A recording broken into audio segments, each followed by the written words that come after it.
Hello everyone. Previous class में हमने pH and buffer के बारे में पढ़ा था। आज हम बायोकेमिस्ट्री का एक नया lesson stability of nucleic acids and proteins के बारे में पढ़ेंगे। तो इसके अंदर पहला टॉपिक आता है स्टेबिलिटी ऑफ न्यूक्लिक एसिड्स। यहाँ पर डीएनए और आरएनए जो होते हैं सेल के अंदर वो क्यों स्टेबल हैं, उसके क्या क्या कारण हो सकते हैं वो पढ़ेंगे। तो यहाँ पर मैंने सबसे पहले एक डीएनए के दो नाइट्रोजनस बेसेस का एक पेयर ले लिया मैंने। ये एक स्ट्रैंड है, ये उसका एंटी पैरेलल स्ट्रैंड है। उनके बीच में नाइट्रोजनस बेसेस हैं और उनके बीच में बॉन्ड बने हुए हैं। तो ये स्टेबल क्यों हैं? Causes of stability. स्टेबिलिटी के कारण हम नीचे से ऊपर की ओर पढ़ेंगे कि क्यों स्टेबल हैं डीएनए और आरएनए। तो पहला हम डीएनए के बारे में पढ़ रहे हैं। तो डीएनए स्टेबल होने के दो कारण हो सकते हैं, एक मेजर कॉज हो सकता है, एक माइनर कॉज हो सकता है। मेजर कॉज तो हाइड्रोजन बॉन्डिंग की वजह से होता है। हाइड्रोजन बॉन्ड की वजह से डीएनए को बहुत ज़्यादा स्टेबिलिटी प्रोवाइड की जाती है, जबकि माइनर कॉज के अंदर वंडरवॉल और हाइड्रोफोबिक इंटरेक्शंस आती हैं। यह जो इंटरेक्शंस होती हैं वीक होती हैं और ये कुछ मात्रा में डीएनए को स्टेबिलिटी प्रोवाइड करवाती हैं। यहाँ पर हाइड्रोजन बॉन्ड जो होता है मेजर कॉज है, वो दो जगह पर मिलता है। एक होता है एक्सटर्नल, एक होता है इंटरनल। एक्सटर्नल में जो स्ट्रैंड होता है, स्ट्रैंड के शुगर या फॉस्फेट के बीच में या शुगर और फॉस्फेट से वाटर का मॉलिक्यूल आके जुड़ जाता है हाइड्रोजन बॉन्डिंग के थ्रू। यहाँ पर देखो एक्सटर्नल है, डीएनए से बाहर है, या तो फॉस्फेट से जुड़ेगा वाटर का मॉलिक्यूल या शुगर से जुड़ेगा तो एक स्टेबल फॉर्म बन जाती है डीएनए की। ये एक्सटर्नल है। इंटरनल में बिटवीन नाइट्रोजनस बेसेस, इंटरनल में नाइट्रोजनस बेसेस के बीच में भी हाइड्रोजन बॉन्ड होते हैं। वो हाइड्रोजन बॉन्ड एक इन दोनों स्ट्रैंड को आपस में जोड़े रखते हैं। ये मेजर कॉज है। सेकेंड आता है माइनर। माइनर में वंडरवॉल और हाइड्रोफोबिक इंटरेक्शंस हैं। यह कहाँ मिलती हैं? ये नाइट्रोजनस बेसेस के बीच में ही पाई जाती हैं, एक्सटर्नल नहीं होती हैं। तो इनकी वजह से कुछ मात्रा में दोनों स्ट्रैंड को आपस में जोड़े रखने के लिए स्टेबिलिटी प्रोवाइड की जाती है। ये हो गया। यहाँ पर नाइट्रोजनस बेसेस के अंदर 4 नाइट्रोजनस बेसेस हैं, जिनमें से एडेनिन और थाइमिन के बीच में डबल बॉन्ड बनता है और साइटोसिन और ग्वानिन के बीच में ट्रिपल हाइड्रोजन बॉन्ड बनता है। तो यहाँ पर एक बात याद रखनी है कि ए और टी के बीच का डबल बॉन्ड और सी और जी के बीच में ट्रिपल बॉन्ड होता है। यहाँ पर सी जी का जो ट्रिपल बॉन्ड है वह ए टी के डबल बॉन्ड से 50% ज़्यादा स्ट्रॉन्ग होता है। ये 50% ज़्यादा स्ट्रॉन्ग है। बॉन्ड एनर्जी को देख लिया जाए तो ए और टी के बीच की बॉन्ड एनर्जी होगी -8.5 किलो कैलोरी होती है, और जबकि सी और जी के ट्रिपल बॉन्ड की बॉन्ड एनर्जी होगी -9.4 किलो कैलोरी। मतलब कि इसकी बॉन्ड एनर्जी ज़्यादा है, रिलीज ज़्यादा हो रही है एनर्जी, तो यह बॉन्ड ज़्यादा स्ट्रॉन्ग है। हाइड्रोफोबिक इंटरेक्शन और वंडरवॉल फोर्स भी इन बेसेस के बीच में ही पाए जाते हैं। ये कारण होते हैं। लेकिन अब एक बात हमने इस पहले वाली क्लास में पढ़ा था कि बॉन्ड्स हाइड्रोफोबिक, हाइड्रोजन बॉन्ड और वंडरवॉल फोर्स तो वीक इंटरेक्शंस होती हैं, फिर ये डीएनए को किस तरह से स्टेबिलिटी दे देते हैं। तो मैंने यहाँ लिखा है individual bond is very weak but sum of all weak interactions form a stable DNA. यहाँ पर मैंने बताया कि यह इंटरेक्शंस, तीनों प्रकार के इंटरेक्शन बहुत ही वीक होती हैं, लेकिन इनकी संख्या ज़्यादा होती है। इस वजह से इन सब का टोटल मिला दिया जाए तो एक स्टेबल स्ट्रक्चर बन जाती है डीएनए की। तो यहाँ पर एक इंटरेक्शन होगी तो डीएनए स्टेबल नहीं हो पाएगा, लेकिन इनकी संख्या बहुत ज़्यादा होती है। हाइड्रोजन बॉन्ड भी बहुत सारे होते हैं और वीक इंटरेक्शन जिसमें वंडरवॉल और हाइड्रोफोबिक इंटरेक्शंस हैं ये भी बहुत ज़्यादा हैं। इस वजह से इन सब का टोटल मिला दिया जाए तो स्टेबल स्ट्रक्चर बन जाती है। यहाँ पर ये डीएनए के बारे में था। आरएनए में ऐसा नहीं होता है। आरएनए सिंगल स्ट्रैंडेड होता है, उनके नाइट्रोजनस बेसेस के बीच में पेयरिंग नहीं मिलती है। आरएनए में कुछ जगहों पर मिलती है, कुछ पार्ट पेयरिंग कर सकते हैं। तो डीएनए में तो ऐसा होता है, आरएनए में नहीं है। तो आरएनए कम स्टेबल है क्योंकि हाइड्रोजन बॉन्डिंग नहीं हो रही है बेस पेयर्स के बीच में, तो वह डीएनए से कम स्ट्रॉन्ग होता है। यह इंटरेक्शंस उसमें कम मिलती हैं इस वजह से। इसके बाद में हम स्टेबिलिटी ऑफ न्यूक्लिक एसिड के बाद में हम स्टेबिलिटी ऑफ प्रोटीन्स को पढ़ेंगे।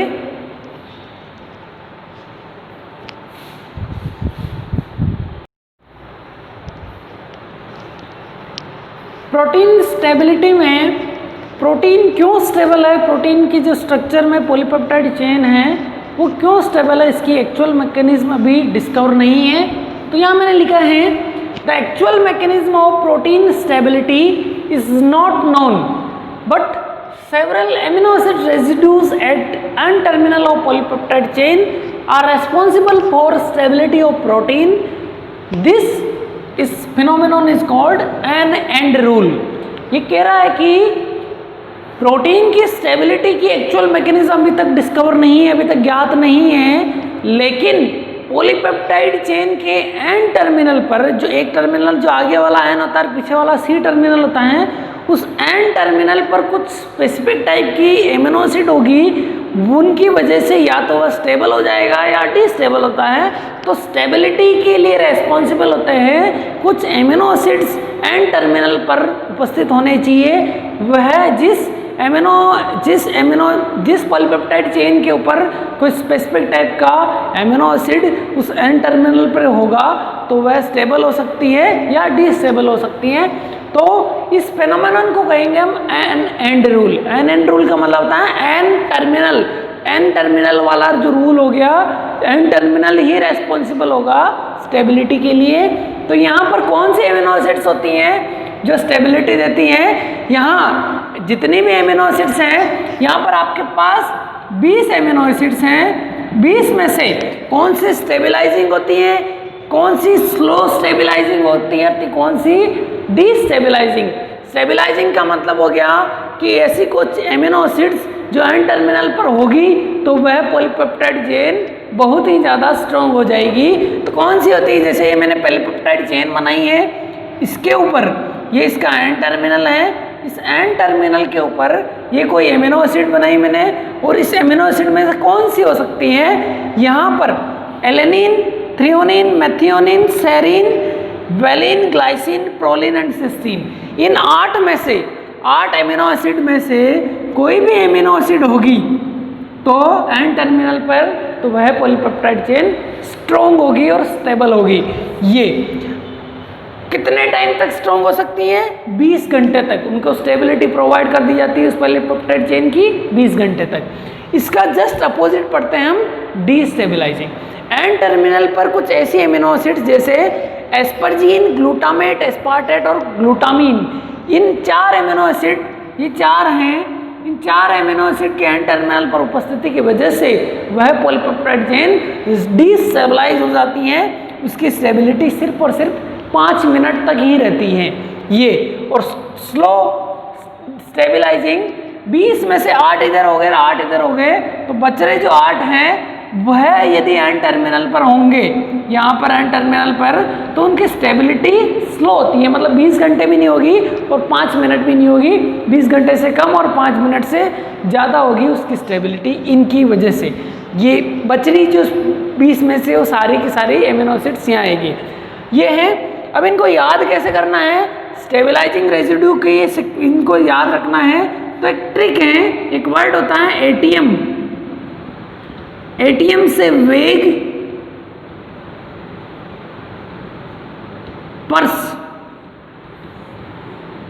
हम जानते हैं कि एटीएम से क्या निकलते हैं? पैसे निकलते हैं। उस पैसे को एक दूसरा टर्म दे दिया वेग, वेग के दिया WH, वेग निकला, और उसको हम कहाँ रखते हैं? पर्स के अंदर रखते हैं। तो देखो alanine, threonine, methionine, ATM, serine, valine और ग्लाइसिन, वेलिन, ग्लाइसिन, और यहाँ पर्स लिखा मैंने तो यहाँ प्रोलिन और सिस्टीन। तो 1 2 3 4 5 6 7 और 8 इनका नाम आपको याद हो जाएगा इनसे। इसके बाद में हम डिस्टेबलाइजिंग को याद करना है ना, तो इसके अंदर AG आता है। अगर ये याद में नहीं हो रहा तो एक वर्ड और याद सकते हो कि ए जो एलेनिन होती, ए वर्ड होता है ना, एलेनिन ऑल आर 2A's, ट्रिगल। यहाँ पर जितनी भी एमिनो एसिड्स होती है ना, जी से स्टार्ट होती है 3 amino acid, glutamine, glutamic acid और ग्लाइसिन। तो ग्लाइसिन तो इधर आ गया, तो बच रही दोनों एक जी वाली इधर रख सकते हो। इसके बाद में यहाँ पर 2A's मतलब एस्परजीन और एस्पार्टेट, ये दोनों भी इधर ही आएगी। तो आपको ऐसे याद रख सकते हो कि 2A वाली और 2G वाली, ये 2 एमिनो एसिड उधर आती है, बाकी एक A और G इधर आ चुका है, एक G और एक A, मतलब कि यहाँ पर एक आ चुकी है, बच रही जो एक उधर रख दो तो आपको याद हो जाएगी। ग्लूटामेट और एस्पार्टेट, ग्लूटामीन और एस्परजीन, ये एमिनो एसिड डिस्टेबलाइजिंग होती है। इनके एन टर्मिनल की प्रेजेंस की वजह से प्रोटीन की जो चेन है वो डिस्टेबलाइज हो जाती है। ये जो एक्चुअल मैकेनिज्म है एन एंड रूल, ये एग्जाम में आता है। एन एंड रूल के बारे में इसको डिस्कवर किया था एक साइंटिस्ट था एलेक्स वर्सावस्की, जिसने यीस्ट के ऊपर एक्सपेरिमेंट करके इन एमिनो एसिड को अलग अलग डिवाइड किया था कि कौन स्टेबल फॉर्म देती है, कौन डिस्टेबल करती है और कौन स्लो डिस्टेबलाइज करती है। यहाँ पर डिस्टेबलाइजिंग जो रेसिड्यू होते हैं उनको एक वर्ड और देते हैं एंडेग्रोन। एंडेग्रोन का मतलब होता है एन टर्मिनल पे पाए जाने वाले डिग्रेडेटिंग एमिनो एसिड रेसिड्यू।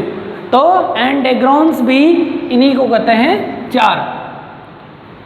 एग्जाम में क्वेश्चन इन एमिनो एसिड से आता है, 4 ऑप्शन दिए हुए होते हैं, 4 में से कोई आपसे पूछ लिया कि 4 ऑप्शन में से कौन सी एमिनो एसिड स्टेबलाइजिंग है। जैसे ऑप्शन में एक था एलेनिन, तो एलेनिन स्टेबलाइजिंग है। यहाँ पर इस तरह से किस एमिनो एसिड से क्वेश्चन आते हैं। इससे पहले जो प्रोटीन की स्टेबिलिटी से पहले न्यूक्लिक एसिड स्टेबिलिटी है, उसके अंदर एग्जाम में क्वेश्चन आया हुआ है कि आपको ये क्वेश्चन पूछा हुआ कि डीएनए की स्टेबिलिटी के लिए मेजर कारण क्या होता है। 4 ऑप्शन दिए हुए होते हैं। पहला option hydrogen bonding, van der Waals force, hydrophobic interaction और कोवेलेंट बॉन्ड। तो सबसे पहला आंसर है उसका हाइड्रोजन बॉन्ड।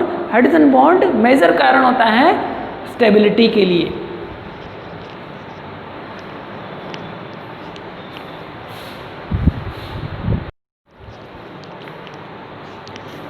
स्टेबिलिटी के बाद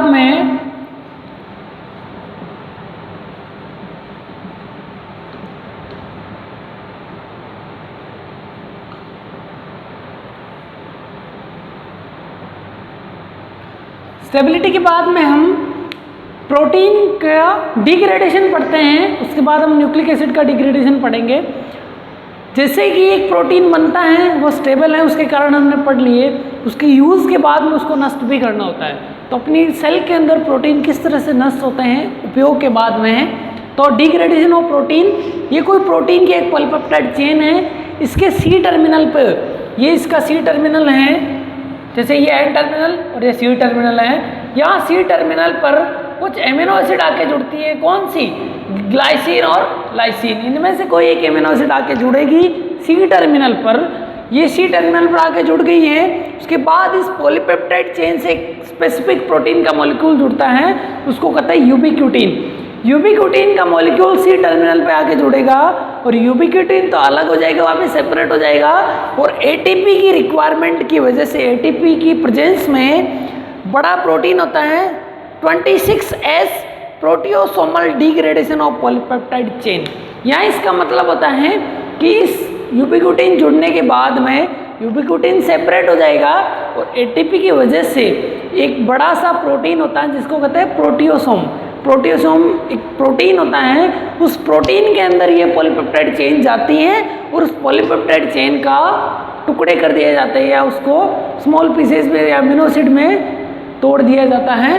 तो प्रोटीन एक प्रोटीन होता है, उसको प्रोटियोसोम कहेंगे। उसकी जो सेडिमेंटेशन कोफिशिएंट होगा वो 26 होता है।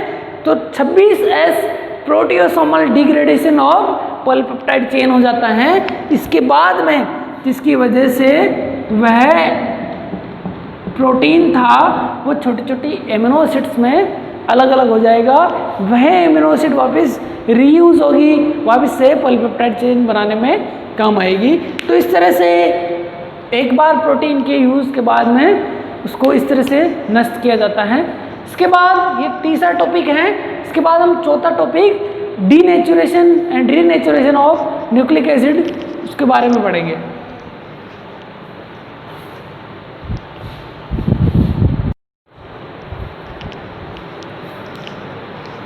डीनेचुरेशन ऑफ डीएनए, मतलब कि डीएनए एक डबल स्ट्रैंडेड फॉर्म में होता है उसको हम उसके बीच के हाइड्रोजन बॉन्ड को तोड़कर दो सिंगल स्ट्रैंडेड डीएनए मॉलिक्यूल को अलग अलग बनाते हैं, तो उसको हम कहेंगे डीएनए डीनेचुरेशन। मतलब डबल स्ट्रैंडेड डीएनए से दो अलग अलग डीएनए के स्ट्रैंड्स बनाना जो सिंगल स्ट्रैंडेड होंगे, इस प्रोसेस का नाम हो गया DNA denaturation. Disorganisation of native structure of the DNA, DNA की नेटिव स्ट्रक्चर जो होती है उसको हम डिसऑर्गेनाइज करते हैं, तो एक डीनेचुरेशन से सिंगल स्ट्रैंडेड डीएनए बन जाएगी। उसके बाद इसके कारण होते हैं कि क्या किस वजह से हम डीएनए डीनेचुरेशन करवा सकते हैं। तो पहला कारण होता है वह थर्मल कोज हो सकता है, थर्मल में हाई टेम्परेचर या हीट की वजह से डीएनए डीनेचुरेशन करवा सकते हैं। सेकेंड आता है केमिकल, केमिकल के अंदर इथेनॉल की वजह से हम डीएनए डीनेचुरेशन करवा सकते हैं। यहाँ हाई टेम्परेचर से किस तरह से होता है, यहाँ पर एक ग्राफ है, इस ग्राफ के अंदर एक तरफ टेम्परेचर है, एक तरफ टेम्परेचर को है, एक तरफ डीएनए डबल स्ट्रैंड है, ये सिंगल स्ट्रैंडेड की ओर बढ़ रहा है, मतलब उसका डीनेचुरेशन हो रहा है। यहाँ डबल स्ट्रैंडेड डीएनए है, यहाँ सिंगल स्ट्रैंडेड डीएनए हो गया 100% और यहाँ 50% ही डीनेचुरेशन हुआ है। तो इधर से उधर डीएनए डीनेचुरेशन बढ़ रहा है, इधर से इधर टेम्परेचर बढ़ रहा है। इसका जो ग्राफ आता है वो सिग्मोइड कर्व होता है। ये नेट के एग्जाम में आता है कि डीएनए डीनेचुरेशन का जो कर्व होता है वो कैसा होता है, वह होगा सिग्मोइड कर्व।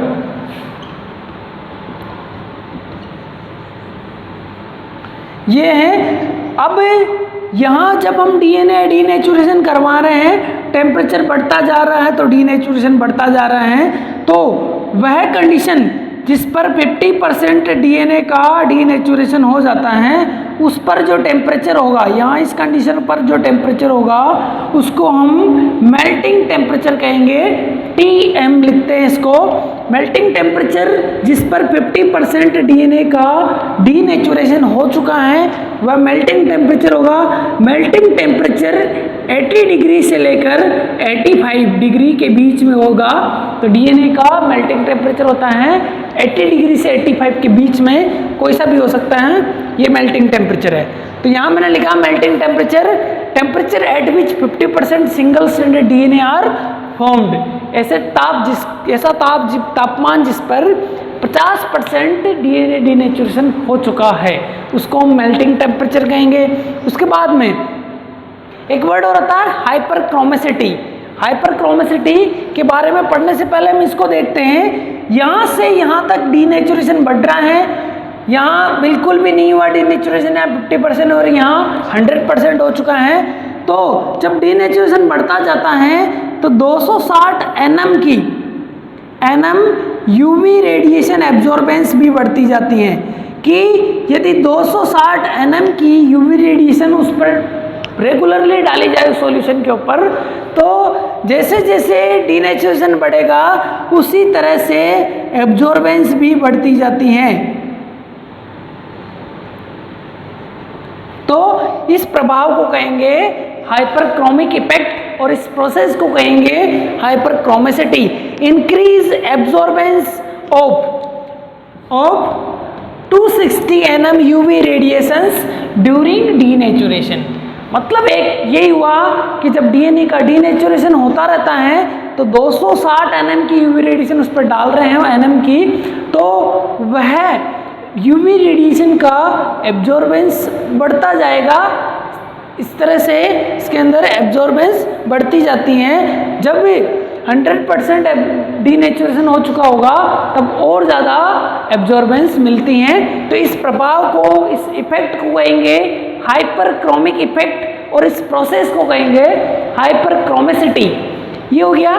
इसके बाद में लास्ट टॉपिक आएगा इसका रीनेचुरेशन ऑफ डीएनए, कि जस्ट इसका अपोजिट होगा कि आपके पास सिंगल स्ट्रैंडेड डीएनए के दो मॉलिक्यूल्स हैं, उनको वापस रीऑर्गेनाइज्ड करना और उससे एक डबल स्ट्रैंडेड डीएनए का मॉलिक्यूल कैसे बनाते हैं, उसके लिए क्या क्या कंडीशंस की रिक्वायरमेंट होती हैं वो पढ़ेंगे हम।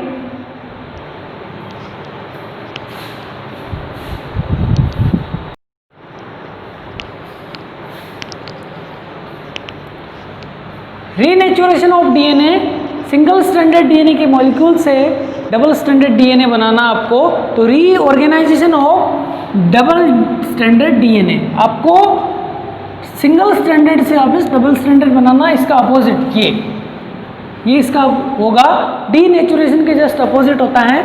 तो ये जब डीनेचुरेशन के बाद रीनेचुरेशन होता है, ये रीनेचुरेशन की स्पीड अलग अलग होती हैं, किसी में फास्ट होगा और किसी में स्लो होगा और किसी में इंटरमीडिएट कंडीशन में मिलता है। ऐसे एनिमल्स जिनका जो जेनेटिक मटेरियल होता है वो है यूनिक है, उसके अंदर सभी सीक्वेंसेस अलग अलग हैं, कोई भी रिपीटेटिव सीक्वेंस नहीं है। जैसे प्रोकैरियोट का जो सीक्वेंस होता है डीएनए का वो यूनिक होता है। इस वजह से जब उसका डीनेचुरेशन हो जाता है और फिर से रीनेचुरेशन करवाया जाता है तो बहुत ही स्लो होता है, क्योंकि सीक्वेंस यूनिक है। यूकैरियोट में भी ऐसा होता है, यूकैरियोट के अंदर कुछ ऐसे जीन्स होते हैं जिनका सीक्वेंस यूनिक होता है, जैसे हिस्टोन प्रोटीन का है, कोलेजन का है, इंटीग्रीन का है, मायोसिन का है। इनके जो जीन्स होते हैं उनके सीक्वेंस यूनिक होते हैं। जब इन जीन्स को डीनेचुरेशन करवा दिया जाए उनका, तो रीनेचुरेशन बहुत ही स्लो होगा। तो सिंपल सी बात है, जिनका सीक्वेंस यूनिक होगा उनका रीनेचुरेशन बहुत ही स्लो होता है।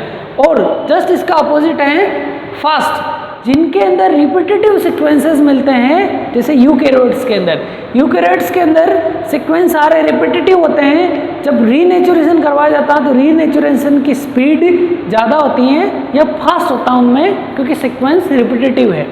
इसके बीच की इंटरमीडिएट कंडीशन भी होती है, जिनके अंदर इंटरमीडिएट कंडीशन में रिपीटेटिव है, कम है रिपीटेटिव सीक्वेंस, उनके अंदर प्रोकैरियोट के कंपैरिजन में ज़्यादा स्पीड से रीनेचुरेशन होता है।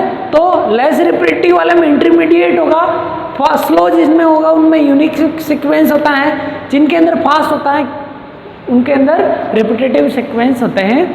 ये हो गया। उसके बाद में रीनेचुरेशन करवाना है तो कौन कौन सी ऑप्टिमम कंडीशंस की रिक्वायरमेंट होती हैं। आपको रीनेचुरेशन करवाना डीएनए का, तो उस सॉल्यूशन को लो टेम्परेचर में रखना पड़ेगा, न कि हाई टेम्परेचर पे। अगर हाई टेम्परेचर पे तो डीनेचुरेशन होता है, तो रीनेचुरेशन करवाना है तो ऑप्टिमम टेम्परेचर पे रखना पड़ेगा, रूम टेम्परेचर या 25 से लेकर 35 डिग्री सेल्सियस पर रखना पड़ेगा। तो लो टेम्परेचर की रिक्वायरमेंट होगी, ऑप्टिमम पीएच की रिक्वायरमेंट होगी 5, 6 और 7 इनके बीच में रखना पड़ेगा आपको। उसके बाद हाई जीसी कंटेंट, यदि आप उस सॉल्यूशन में वानिन और साइटोसिन के न्यूक्लियोटाइड भी डाल दो तो रीनेचुरेशन की स्पीड बढ़ जाती है। उसके बाद में साल्ट कंसंट्रेशन, सॉल्यूशन में साल्ट की कंसंट्रेशन ज़्यादा होती है तो भी रीनेचुरेशन फास्ट हो जाता है। नेक्स्ट आता है हिस्टोन प्रोटीन भी रीनेचुरेशन को प्रमोट करता है। उसके बाद लास्ट आता है अवेलेबिलिटी ऑफ न्यूक्लियोटाइड्स जितने अवेलेबल हो गए उतनी तेज़ी से डीएनए का रीनेचुरेशन होता है।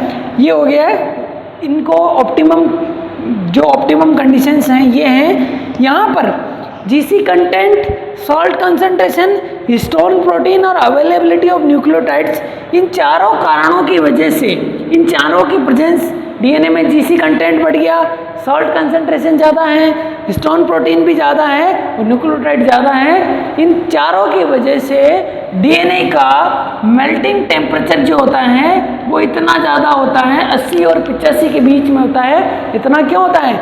इन चारों कारणों की वजह से डीएनए का मेल्टिंग टेम्परेचर ज़्यादा होता है। ये हो गया है रीनेचुरेशन, है लास्ट टॉपिक है इस लेसन का। क्वेश्चन एक बार वापस बता रहा हूँ कि इस चैप्टर से नेट के अंदर कौन कौन से क्वेश्चन आए हुए हैं। सबसे पहले मेजर और माइनर बॉन्डिंग में आया था कि स्टेबिलिटी ऑफ न्यूक्लिक एसिड्स में मेजर कारण क्या होता है? मेजर कारण हाइड्रोजन बॉन्डिंग होता है। उसके बाद में कौन सी एमिनो एसिड्स हैं जो स्टेबलाइजिंग होती हैं, तो एटीएम से बेग से आप एमिनो एसिड्स के नाम याद कर सकते हो। तो उनमें से किसी भी एमिनो एसिड का नाम पूछ सकते हैं कि कौन सी स्टेबल है, कौन सी डिस्टेबलाइजिंग है। उसके बाद डीनेचुरेशन ऑफ डीएनए से क्वेश्चन आया हुआ है कि डीनेचुरेशन होता है डीएनए का, उसका कर्व किस तरह का होता है? तो सिग्मोइड कर्व है। ये क्वेश्चन पूछा गया एग्जाम में। यहाँ से यही क्वेश्चन आया हुआ है कि डीएनए का जो मेल्टिंग टेम्परेचर होता है वो इतना ज़्यादा क्यों होता है, किस कारण से होता है। उनमें से एक ऑप्शन ये था हाई सॉल्ट कंसंट्रेशन। तो हाई सॉल्ट कंसंट्रेशन की वजह से डीएनए स्टेबल होता है। इसके बाद हम नेक्स्ट क्लास में हम नया लेसन पढ़ेंगे